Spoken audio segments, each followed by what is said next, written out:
Did you know that thousands of people have disappeared inside America's national parks? And many of their cases were never officially solved. Not runaways, not criminals, not people who wanted to vanish. Regular families, children, hikers, hunters, experienced outdoorsmen. They walked into protected land and never walked back out. What makes this terrifying isn't just the disappearances, it's the patterns. And the fact that the government refuses to talk about them. America's national parks cover over 84 million acres. That's forests so dense they swallow sound. Mountains where weather changes in minutes. Trails that vanish under fog and snow. Most people think of national parks as peaceful, but for some reason, people go missing here at a rate higher than anywhere else in the country. Former police detective David Paulides discovered something disturbing while researching unrelated cold cases. There was no centralized database for missing persons in national parks. No public tracking system, no easy way to request records. And when he tried filing Freedom of Information requests, he was denied or heavily redacted. That alone was strange. Then he noticed something worse. Across hundreds of disappearances, the same details repeated again and again. Not once, not twice, but hundreds of times. Here are the patterns investigators can't explain. Victims disappear in clear weather. Many vanish within sight of others. Bodies are often found in areas already searched. Shoes are frequently missing. Children are found miles away, uphill, unharmed. Search dogs refuse to track the scent. Victims disappear near water, boulders, or berry patches. And perhaps the most disturbing detail of all, some victims are found standing upright, frozen, as if they stopped moving mid-step. On June 14, 1969, the Great Smoky Mountains National Park was packed with families. Among them was Dennis Martin, a 6-year-old boy on a Father's Day camping trip. Dennis and his brothers were playing hide-and-seek near the trail. Dennis stepped behind a bush. That was the last time anyone saw him alive. Seconds later, his father heard a scream. Not a child yelling, a terrified scream. Search teams flooded the park. Over 1,400 people joined the effort. Even Green Berets were brought in. Nothing.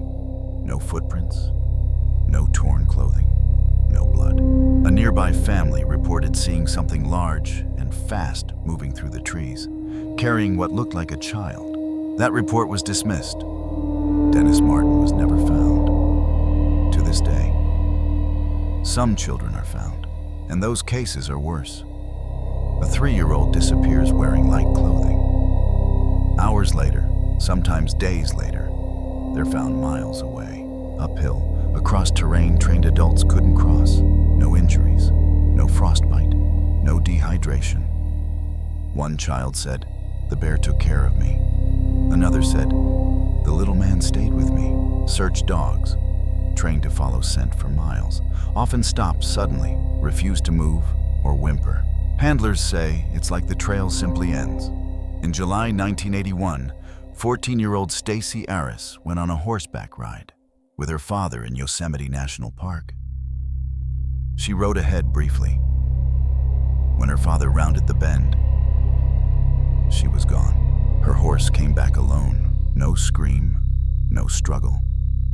Stacy vanished in daylight. Yosemite quietly closed sections of the park after her disappearance. Her camera was never found. Her body was never found. Yosemite officials still refuse interviews about the case.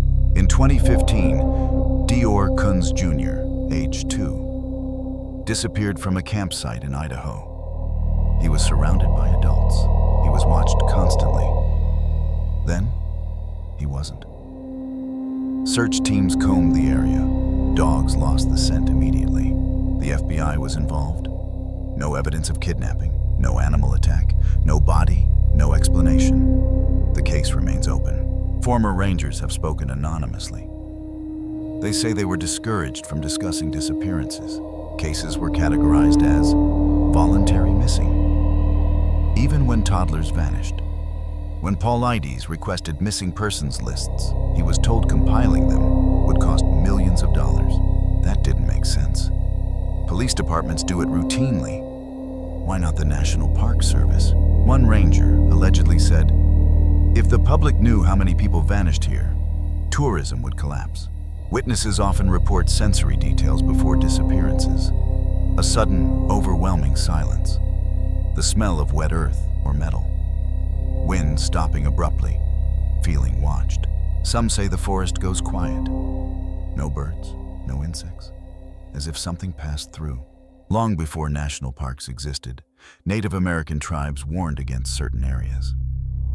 They called them thin places, places where something crosses over.